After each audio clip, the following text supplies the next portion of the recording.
Let me introduce you, and please save your applause to the end. You recognise several of the faces, probably all of the faces on the stage, let's be honest. Andrew, Gordon, James, Bradshaw.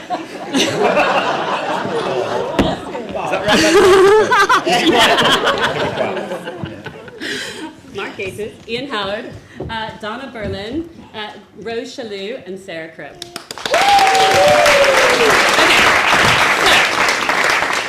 Before I start asking you all questions, I like to start these by asking some questions of the audience so we can find out who's in the house with us, right? Okay, so audience... Can I just say, your video's not recorded. Is it not? Thank you. See, The seconds. Okay, hold on.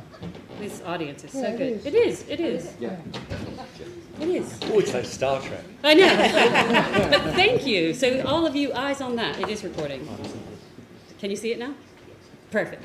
Okay, audience. Who amongst you are on social media, audience? Anybody on social media? Hands. Great. So really helps with spreading the word about the show. You're welcome to keep your phones on, but on silent, please. Take photos and tweet, post, whatever. If you're on Twitter, the handle for the show is The Way Old Friends Do. Thank you, taking photos. If you're on Instagram, just add show to the end of that handle. Park Theatre, that's the Twitter handle, Park Theatre London, I think, on Instagram. And for those of you who are on Twitter, currently, despite Elon Musk, it is still my platform of choice personally. So I mentioned my name is Terry Paddock. I've pinned a tweet there. Several of the other people on the stage with me are also on Twitter, so you can see their handles there, including Ian and Mark.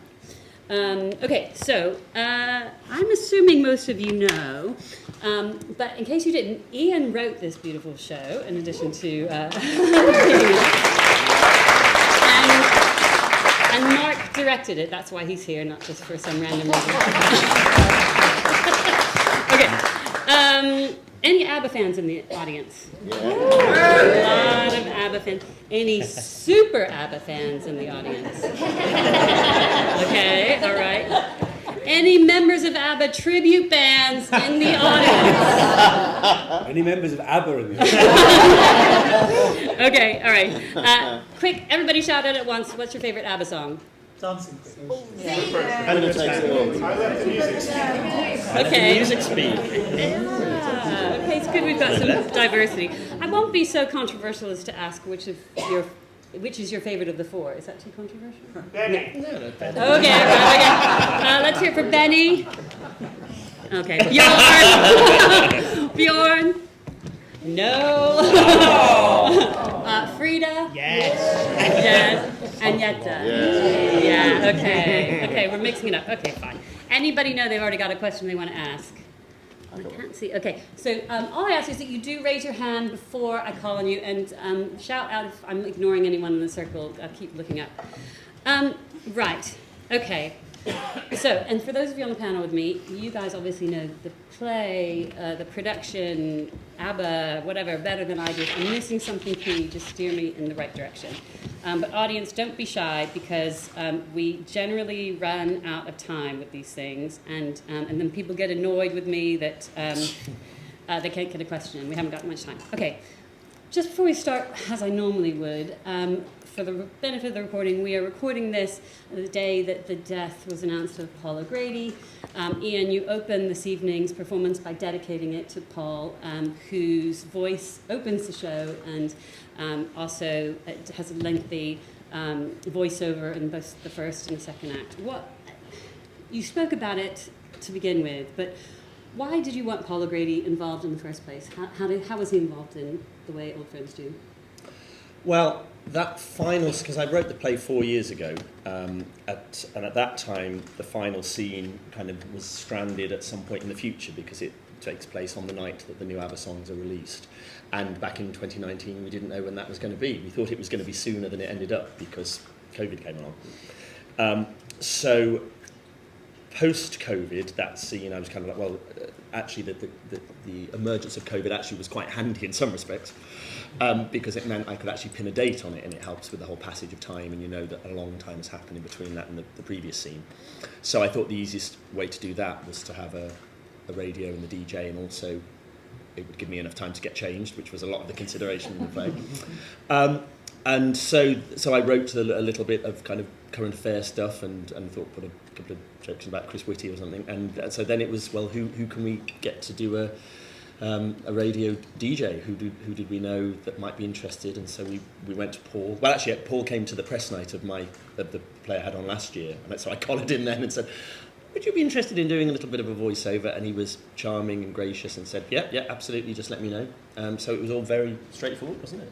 He just came along to the recording studio with Mart for the afternoon and did it in spite of his lack of appreciation for ABBA. I did mention that at the top of the show. He said that he couldn't stand them. Yeah, that was last November. So yeah, it was lovely. He was, it was just a very funny hour or so, and I did his show a few times over the years, and he was just, as everyone says, just such a lovely man, huge heart, and just so funny, and just up for it, and he just wanted to help out. He was always, it was just generous, very, very generous, and then he said, I hate ABBA. but that didn't stop him. So. Well, Malcolm loves them, doesn't he? Yeah, so I suppose he did it for Malcolm. Very good. Well, that was lovely to have the dedication to him. So Ian, we saw when I asked the audience about how many of them were ABBA fans, a lot of big ABBA fans in the audience, but I don't know how many of them might be able to say that they were an ABBA fan before they were born. Tell us a little bit about your devotion to ABBA and how it started before you were born. Well, my mum was pregnant with me when they won Eurovision, so although I have to be very careful about how I phrase that, because otherwise there's a danger that people go, I think I'm claiming some kind of immaculate conception. She became pregnant as a result of Waterloo. So no, I was born in that November, and so just grew up with them. I did cry when I was taken to see ABBA the movie because I didn't want it to end. And Mum knitted me a pair of yellow woolen plaits so I could be Agnesa. Dancing around the living room to take a chance on me when I was 4 years old. And then 45 years later, I'm doing it on stage professionally. So that's the journey of my life. And what inspired you to kind of turn that devotion into the play that we've seen tonight? They say write what you know. So, I mean, when I sat down to see if I could actually write a play, this was the first thing that sort of sprang to mind. And once I'd had the idea of the drag ABBA tribute band, which I hastily Googled, and unless they're really hiding their light under a bushel, there doesn't seem to be such a thing. Maybe there's a good reason for that. But yeah, I thought that felt like a one-line pitch that might be interesting to audiences and producers, that two old school friends decided to form the world's first ABBA tribute band in drag. It tells you what the show is. And then I was just away, really. And then I had the title of The Way Old Friends Do, to give me the structure of a friendship, of obviously that there had to be some kind of rupture within that. And then I always imagine, obviously, the final scene was the two of them, spoiler alert, getting back together and singing the song. Yes, very good. Okay, and when you were, and by the way, this might have been the first play that you started to write, but as you said, you've had other plays. You did a Zoom play that you and Sarah performed during those horrific lockdowns. And Catherine, who's up there. Oh, hello. As well. Thank you, very good. You also had horseplay on Riverside Studios last year, now this, so we're going to see more writing as well as your acting? Well, I don't know. I always said that I when people asked me if I was going to write, I was like, I haven't got any ideas, I can't think of anything. Then I had about 3 or 4 ideas, but I haven't got any more. So I think that's it now. My writing career lasted from like 2019 to about 2022. No, the Brotherhood of Man is the next one. Much easier to get the rights. Now, for those who might not know, although they probably do, Mark is you're married to Mark, so your collaboration is not just on this production. But did you, when you were writing The Way Old Friends Do, one, did you envisage yourself performing it, and did you envisage Mark directing it, and if so, why? 1, yes. 2, no. No, it was the first thing I wrote, so I wanted to write a part for myself. So that's what I did. As Agneta, that's you. Yeah. But no, I mean, in fact, no, that hadn't really sort of occurred to me, and I didn't know if it was a good idea, and we talked about it a lot, didn't we? And Sean Foley at the Birmingham Rep, who was the first one to kind of say, who read it and wanted to do it, we had kind of discussions about it, and it was quite a long way down the line when the idea of Mark directing it came up, and we weren't sure if it was the right decision. We talked about it with Sean, and actually it has completely worked out, because it is like handing over my baby to someone, and I do trust him a lot. So, Mark, why did I you, throttled the baby. apart from your connection with Ian, why did you want to direct The Way Old Friends Do? I was at a loose end. Well, I loved it. I mean, when Ian said it to me first, this is a weird story, is I was on holiday at the Isle of Wight with the rest of his family, not Ian. He was doing. I do get on with my family. He was doing his show, and I knew he was up to something. I thought he was having an affair, and he was being furtive. And then this email arrived saying I've been writing something, and I loved it. And it was I had some ideas, and there was a big.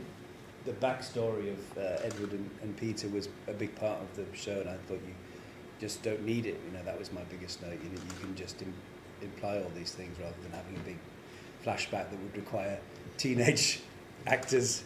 Never a good idea.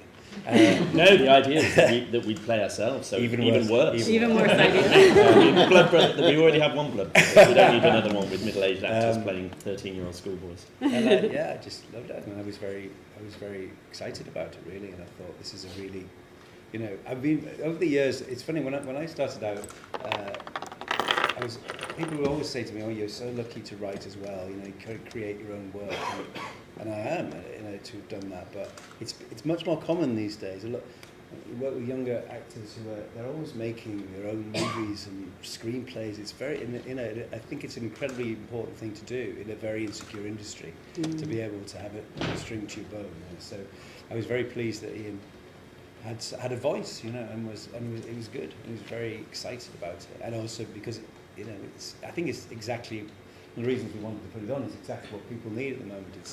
It's like sunshine. I think it's not just mindless silliness or although there's some nothing wrong with that. But it's very moving. It's like ABBA. I think it's like ABBA itself. It sort of has a surface glitter and then underneath a Swedish melancholy. Yes. That's what I'm sticking to. And are you also an ABBA fan? Yes, not quite in the same way. When we opened in Birmingham, I had 4 days before I started rehearsals, the show I'm doing now, and I had a moratorium, 4 days without listening to ABBA. Oh. But no, of course I love them. Okay, let's bring the rest of the cast in. I didn't see who raised their hands. Who amongst you are ABBA fans?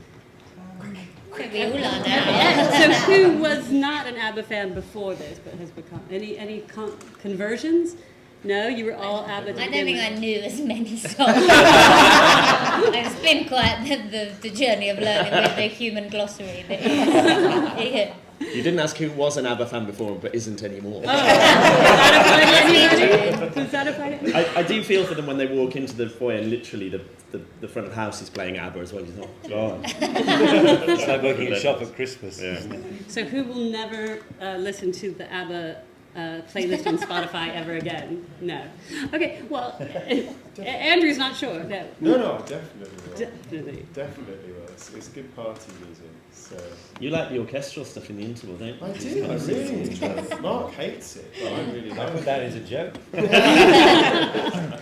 But why do you think it is? And I know a lot of people in the audience will have opinions on this, but why do you think it is that ABBA endures? It's just great music. It's as simple as that. It's feel good. It's catchy. They've got happy songs. They've got sad songs. They've got everything in between songs, which Ian will be able to tell you all about. I've said enough already. But I grew up listening to ABBA as well. My earliest memories are driving in the family car to Cornwall, listening to the ABBA Gold cassette tape in the car. So I grew up listening to the music, and then I discovered the B-side of the tape, and then I found Does Your Mother Know, which was amazing, because I'd only heard the first 10 initially, and then heard that one, and it was very different. Didn't understand it at all at that age, but you know. Did your family not know about the B-sides, the cassettes? That's a whole world. I did. Okay. Advanced technology, the cassette tape. It's It's fun, evolved. yeah. Yes. James, what do you think? ABBA's enduring appeal. Well, just to echo what Andrew said, really, it's the feel-good element. I mean, I sort of discovered ABBA when they had a bit of resurgence in the early 90s. So I remember when ABBA Gold came out, and I loved it. I loved Dancing Queen, and it's just great to dance to. It's got a great beat. But I've learned a lot more during this show. I mean, Ian's knowledge of ABBA is phenomenal. Okay, I'm going to change this up then. Given that you've been working with the ABBA Encyclopedia, what's the most interesting thing any of you have learned about ABBA through this? Oh, that Frida was a princess, duke, Yes. queen. All these titles, had no idea. Very good, very good. Okay, audience, I had a lot of hands to begin with, so I'm going to start here and then go to you, sir. Yeah. You said write what you know, and obviously you know a lot about ABBA, but did you know everything in the glossary, or did you have to look any of it up? I didn't have to look anything.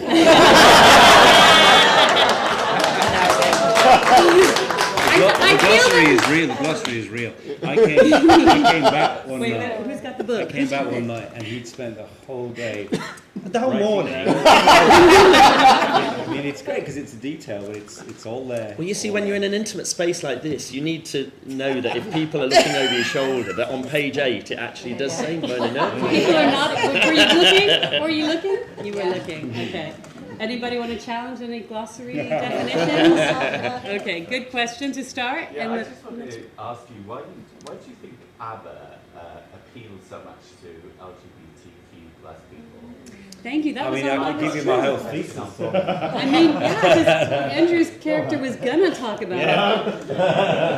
Well, because Andrew's method, so he will have done all the research. Yeah, of course, that's how I approach all my roles. Yeah.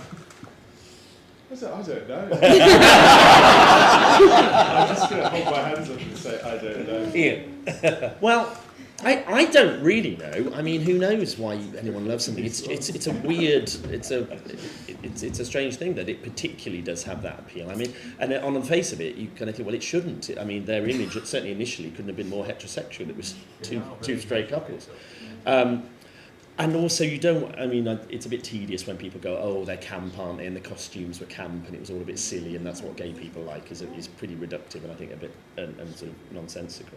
I mean, there's the element that, okay, for gay men love a diva, don't they? There's, and you had two of them there with completely contrasting sort of personalities and looks, so that might be part of it. But I just Evil twin. He wasn't evil. She has dark hair, that counts. But I can't speak for the entire LGBT plus community, but all I can kind of say is for me, it's the songs really speak to me. I think the voices are gorgeous, and there's a chemistry. And although I'm a little bit disparaging about Mamma Mia in the show, you've got to go, well, those songs they're perfect as they are sung by those two women. So, do you have a theory? Sorry. Do you have a theory? I don't have a theory about that, but I do have some really good ideas for a play. Especially about older LGBTQ people being abused in care homes. Oh. So I would really like to talk to you about that. Oh, well, Okay. Are there any songs in it? well, on that, it's sort of tangential, but I just also wanted to note that the last time I was on this stage with the two of you was in the brilliant revival of The Boys in the Band, which was also from the same producer, James Seabright. So we're kind of tracking the LGBT experience through the decade. My main memory of that Q&A is that you asked one question and Mark Crowley answered it for half an hour and then we all went home. And thank you for not repeating that. Yeah, that was interesting. Okay, yes, there are two hands. The light shirt first. Okay. So, this is my fourth time seeing the show. Oh, I've seen God. both Mrs. Campbell's twice. You're all amazing. I see. My question is actually for Rose. Rose. Talk about Mona Norcliffe. You poor thing. that opening monologue, how did you memorize it? Oh. And you don't even stop for breath in that, do you? No, I've choked myself a few times. Well, that's actually what we had to do for the audition. Not saying that's a bit mean, but it was quite so I think I did it. I had to prep before we started rehearsals. I was like, I cannot come in and try and learn this on the. So I really drilled it for quite a long time, and then we sort of finessed it. But it is ludicrous. But at one point, Mark was like, actually, we do need to understand you if you can slow down slightly. But yeah, it got there in the end. But it's not the on your first preview you think, oh, I hope I get that right. It's quite a stressful one to open. But yeah, I think. Actually, speaking of stress, for the other actors, what is it like being in a play that's written by somebody who's on stage with you? So he will know anytime you screw up, right? Yeah. Should I listen to this? Come on, Donna, spill. Ian doesn't jump in immediately. Ian will let you go for a bit, and then he'll rein you in. He's very gentle about it. He'll go, oh, you know that line. It's have we lost that line? Is that coming out?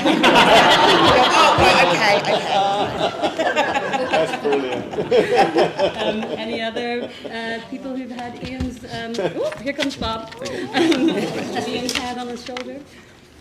The baddie, Shirley. No. I don't think so.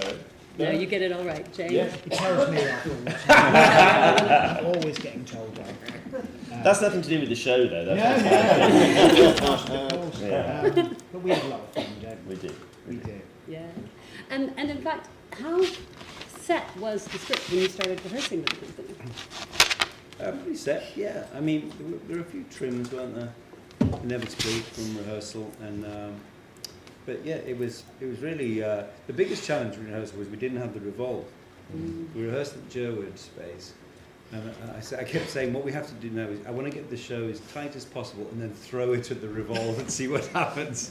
And then that was quite a challenge really, because it's a great design. It's very striking. And by the way, shout out to your set and costume designer, who's also a friend and neighbour of mine, Janet Bird. Yeah. So yay, Janet, and to the rest of your creative team, Andrew Exeter, lighting, Ben Harrison, sound. Now, so you are touring this show. So are you taking it only to theatres with Revolve? No, this goes. It goes with you. That's very clever. It was designed for part. The footprint is for part. Mm-hmm. This is the most intimate it is. Okay. And some of the other venues, it's in like Sheffield was a 1,000-seater, isn't it? It's a very different thing to have it sort of over there in the dark. Yeah. But it's been a very interesting process. This, revolves are quite interesting. And if you've got a lot of money, you can make them go quicker. and therefore ours go slowly. Well, you're not pushing it, are you? Are you pushing it? Is someone pushing it? No, that was one of the ideas originally. Yes. Before I go to the next question over there, before the part, which is at Birmingham Rep, Ian, why did you want to open it there and set it in Birmingham? Because they wanted to do it. So I said yes. Well, I'm from Birmingham originally, and I think Birmingham gets a little bit neglected dramatically and artistically in terms of, I mean, there's only sort of Peaky Blinders is the only thing that I can think of recently that has been set in Birmingham. Pebble Mill. Recently.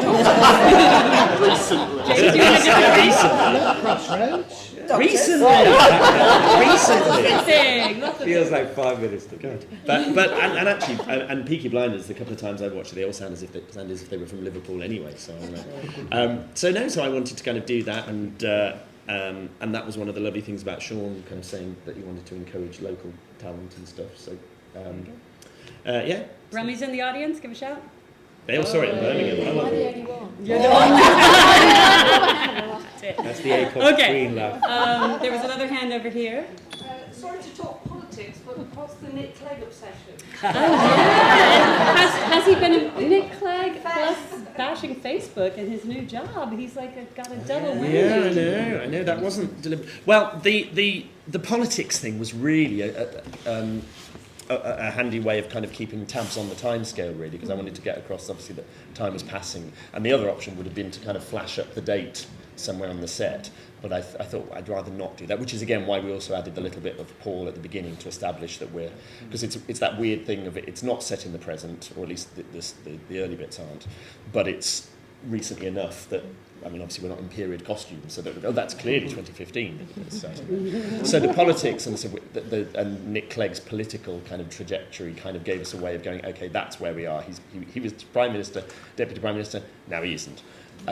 So it was as simple as that, really. And what's interesting is it's not that long ago, but an awful lot's happened. Isn't it? Yes, it really makes you think that. Suddenly Theresa May looms up, and you go, oh my God. Yeah. I'm talking about Gladstone. Yeah. Is she really an ABBA fan? That's interesting. Yeah. Do you not remember the? The dancing. It was a shame because that happened slightly too late. Otherwise, we could have put that in as well. So I was quite strict about that. So yeah.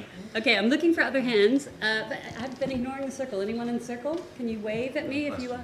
I can't see any hands in the circle. Okay, any on that side? I haven't looked over there yet. Okay, then I will come back to you. We went to Stockholm and the ABBA Museum and established all the other museums we've been to.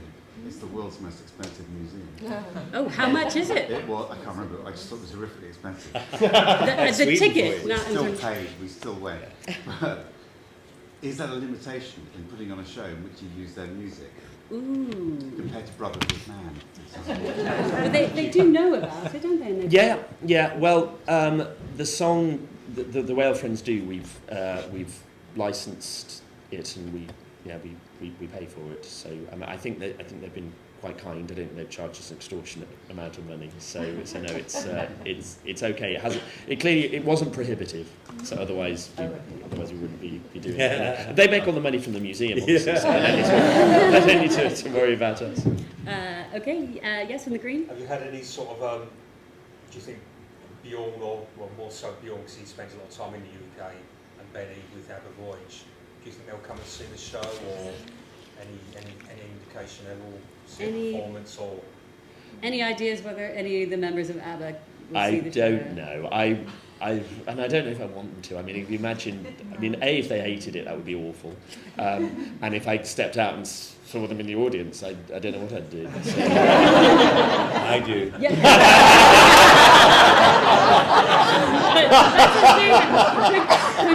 Could you perform if you knew they were in the audience? Would you be too nervous? I wouldn't have much choice. I mean, I could just stand there and stop and go, I'm sorry, I can't do this. That's probably what I would do. Okay, hand there. So I adore a lot the concept of having a drag ABBA tribute band. It's actually that even with my friend here we spoke about, and she had actually dreamed of being and seeing a performance by a drag ABBA tribute band. Where does the inspiration come from to convert it into? Yes, why drag? And also, just for the rest of the company, has anyone had any experience of drag before this production? Only as far as panto. Have you done any drag before this? A little. Have you? Yes, not Michelle Pfeiffer. when I was at college, but I used to sort of do like a comedy turn, but I dress up a bit like Mrs. Merton, like with the shampoo and set. So it wasn't really very glamorous. So this was a whole new departure for me. Was that part of the attraction for you, James, to return to drag? Absolutely, definitely. I've loved every minute of it. It's been living my best life. Very good. When you say glamorous. Yes. Faded glamour. So, Ian, what was the inspiration to do it in drag? Well, sorry, at first I have to ask, did you have your dream about the drag tribute band before you knew about this? You're not going to sue me, are you? Oh, okay, about what, seeing Mamma Mia in drag? Wow, okay. Okay. And then what was it? What gave me the idea? Yes. I don't know really. I do know. I wanted to play Agneta, and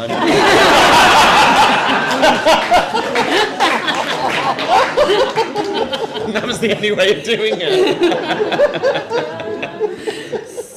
I mean, the day I went into those first costume fittings, honestly, I was like a pig in shit. Are you keeping the costumes? Do they get any use at home? I've never been more turned on in my life. Well, we'll have to see when we get to the end of the tour and see what state they're in. After 5 months on tour, they may not be much left. I love it. Okay, right. I think there was a hand. Oh, you're pointing it up. Oh, great. Thank you. Up. Yes, in the circle. So first, I wanted to say that it's amazing that this place is about like relationships and the friendships and like romantic, which like well, successful or not successful. So I watched The Boys in the Band as well, and it's amazing how far we've come as a society in a sense. Well, obviously there are still bad days, but also like because Boys in the Band is very much about gay friends and relationship, but in the context of that how much they have to like overcome, how much there is adversity and everything. And here it's just relationships, so like just like with everyone, and that's fantastic. But I also have a question for Andrew, like how come it was like to play such a gaslighter? Because that was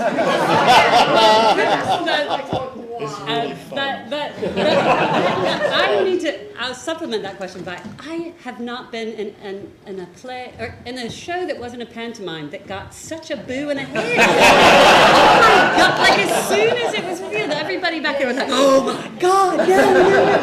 Is that every night? The reaction to the gaslighting has been extraordinary, especially in previews. I was amazed in Birmingham.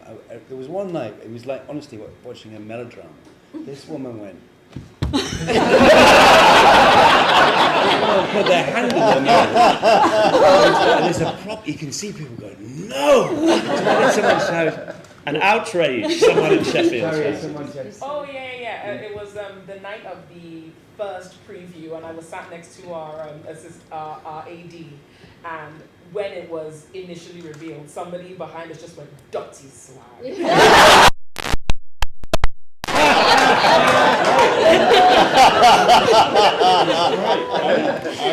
I always would rather play a villain than play a nice guy anyway.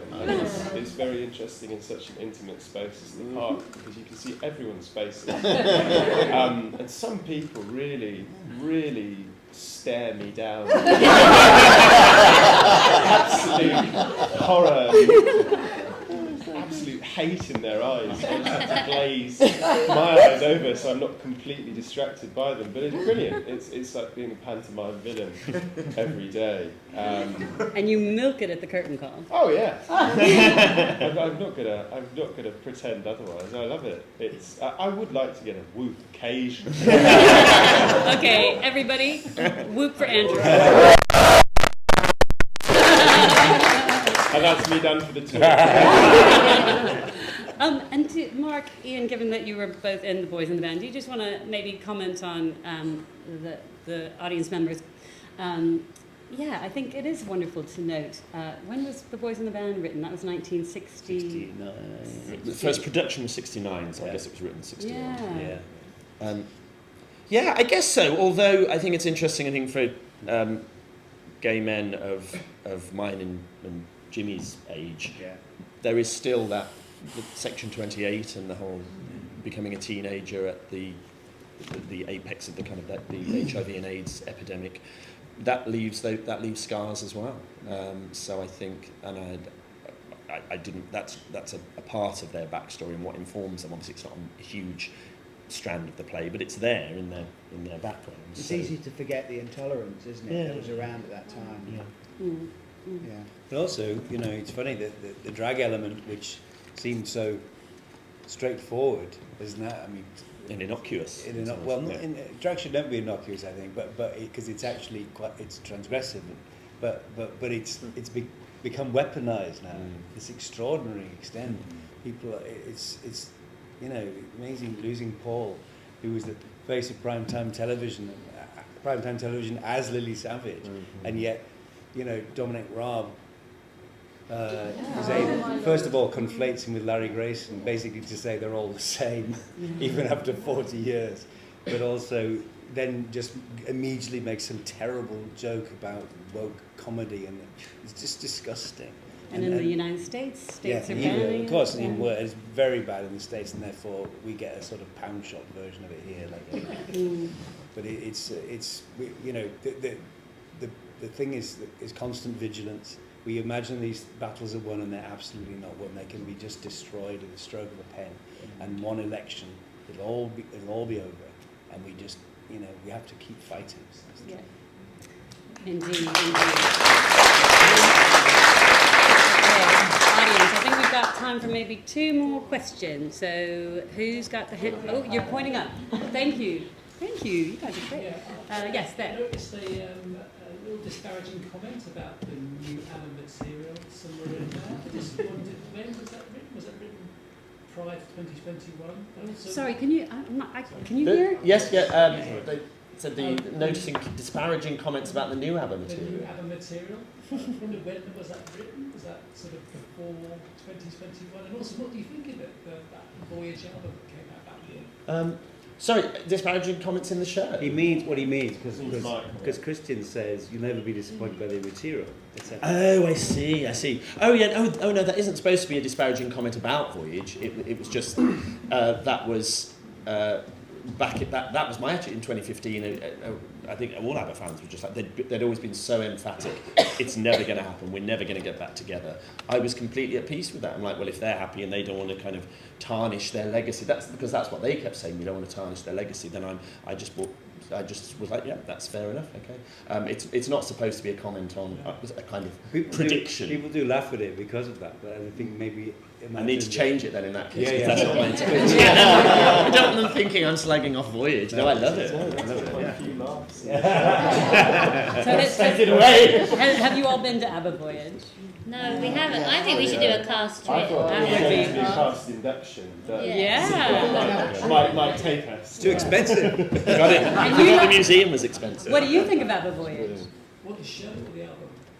Either, The show is both. amazing. Yeah. It's just, it was the musical highlight last year for me. Just incredible.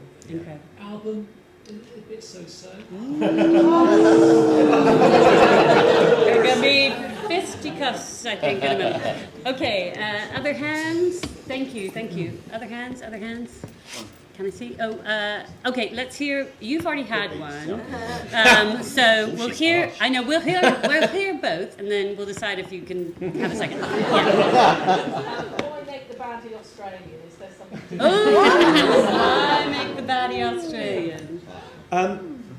It's not kind of. I think just because I wanted him to be exotic and exciting, and then because Australia was such a kind of huge bastion of ABBA fandom as well in the 70s.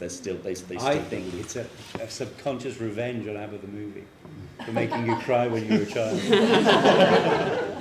I think I don't know, because it could be from anywhere. There isn't anything specifically Australian about it that he needs to be from Australia. It was always in the material when I first auditioned for it. Oh yeah. No, it was from the first moment I wrote it. I never changed it, but. I don't know. Okay, and let's hear your question. Well, having established that you want to play Agneta, did you always establish your arc of story as being about old friends? Because the step before that was like, there's no fool like an old fool, and then there was the Friends Reunited. Was that always going to be the arc of the story? Yes, yeah. I mean, the title kind of. I did briefly toy with "I Still Have Faith in You" as a title, but the Whale Friends do just seem more obvious, and it gives that was the kind of the arc of it and what would happen. And I always imagined that final scene. And funnily enough, I found the very, very first draft that I sent to Mark all those years ago, complete with 40-odd pages of schoolboy flashback. No Mrs. Campbell? No Mrs. Campbell's in this version. Incredibly. But the one thing... I love Mrs. Campbell and the throwaway line. This is so good. The one thing that was practically the same word for word was that scene in the golf club, the big betrayal scene. That hasn't changed from that very first version. So that was always there. From I have to tell you, although it's not entirely autobiographical, I came home one day to find Ian sobbing his heart out and assumed someone had died. And when I finally got him to speak, it was because he'd just seen the video of the Freedom singing at Burns Restaurant 2016. Exactly There is a little bit of autobiography. Okay, Cass, in a moment I'm going to come and ask a final question of you, which is, this is also a show not just about ABBA, I think, but also just about being fans of anything. So I'm going to ask each of you just in one word if there's something else that you're a fan of that you want to tell the audience about. And before they do that, I want to ask Mark and Ian, how has it been working together, and will you work together on projects in future? This is the last appearance we're making ever together. Bob is here. Personally and professionally. We're going to separate homes tonight. No, we always said we do like each other. We said because we got asked that with the boys in the band as well, and we were like, no, it's and actually because we're normally so busy, actually, I'm barely going to see you now till June, aren't I? Which, because Mark's in rehearsal for the National at the moment, about to play John Gielgud, and about to have all his head shaved off and just left a little bit at the side. So that's why I'm going on tour till June. So I don't have to look at that every day. But being able to carve out a kind of 5-6 week period where we knew we'd see each other every day was actually really lovely. And we always said, well, if the worst comes to the worst and we follow ABBA's trajectory of romantic couples who then it all goes horribly wrong and they get acrimonious and they split up, at least we know that in 40 years' time we will be reunited in digital form. And Mark, you have so many strings to your bows. You both do. You mentioned you're about to go to the National, but this is actually the second of 2 productions you've got currently running in London. That's right. That you have directed. So directing for the theatre. The other, by the way, is The Unfriend, Stephen Moffat's debut play, which has transferred from Chichester to the Criterion Theatre in the West End, starring somebody named Reece Shearsmith, I think. Yeah. He only directs plays with the word friend in them. That's true. I didn't make that link. But do you want to direct more for the theatre? Yes, I'd love to. I don't know what. You liar. I do. I've a few provisos. It has to have friend in the title. No revolve. And, no, I'd love to. I don't know what yet. But one day I'd certainly like to. I really enjoyed it. Both projects. The top of this year was really mad. So redirecting The Unfriend, and then in previews I had to start rehearsing this. It was a bit crazy, but actually it's all fed into itself quite nicely. So it's been I've really enjoyed. It's been a fantastic company, and we've had such a good laugh, haven't we? And I'm just very proud of both shows, really. But I think it's very important to get people back into the theatre, and what people want is a really good time, and it doesn't have to be mindless or anything like that. I was so cross with David Hare the other day with his bollocks about musicals, and you're going, have you seen these shows? They're utterly brilliant, and they're also packing people to the rafters. That's what we want to do. My God, we've had the most terrible time. Theatre's hanging by a thread still. Got to get people back in, and the way to do it, I think, is to make them forget their troubles for a bit and have a really nice night. That's tomorrow's headlines on the stage. Mark Gatiss rants at David Hare. Yes! We've got some journalists in the audience. Okay, Sarah, what else are you a fan of? Dogs. Dogs! Do you also have a dog? I do. We should have all brought our dogs. So unfair. Definitely dogs. What kind of dog? I have a Greek stray. She's a bit of everything. Cat, fox. Squirrels. That's the next play. Rose, what are you a fan of? I'm going to say S Club because I've been driving there right now because I had to get my tickets during rehearsals, but I got them. Oh. I'm going to Manchester for it, but that sounds like a play. Has there been a play about S Club? S Club. No. You'd need a cast of 7, at least. Well, you've got 6. Donna? I'm a fan of all things hoofing. Sorry? Tap dancing. Okay. Tapper. Yeah, Sammy Davis, Bruce Forsyth. I mean, the gamut, just like all great hoofers. You're a choreographer as well, yes? Yes. Wonderful. Okay. That's when we first met, was Donna choreographing me again in as an ugly sister in Panto. There we go. Okay. James, what else are you a fan of? I love old British movies. And this is why another reason it's lovely to work with Mark, because he gets all my references. Okay, what's your top recommendation? Just sort of loads of post-war, the talking pictures stuff. You mean the Greatest Channel on television? Yes, The Blue Lamp, all that stuff. Dirk Bogarde, love it. Nice. Yeah. Andrew, Australia? No? Food. Food. Just all food. Love food. Okay.